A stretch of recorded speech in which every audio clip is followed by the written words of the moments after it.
Neysiz? Nadiye geldi. Leşe. Can? Nadiye Leşe. geldiydi. Yoksa ben de Leşe. sen özün giyirsin de.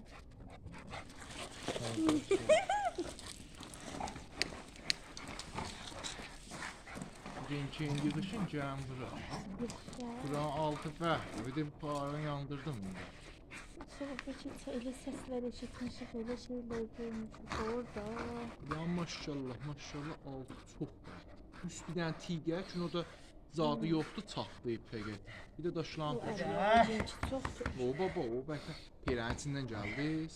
Yo, eşiğiyle geldi. Qeydəndə pirənçin. O gün gelmiş, dün sırağa gün geldi bak. Dede. Dede. Ama çeş var. Duvar görsən, bəqəl duvarı. Gördüm ben. Eşitdim sahibi. Yavuz dede. Ben xəstə şad. Başışma. Ne istedi şakası? Oynamak Təşmişdi dedi. ha, o gənə diş atır bax. Təşmiş diş atır. Zatındadır da. Mənə Diş atma. bir şey mənə diş atdı.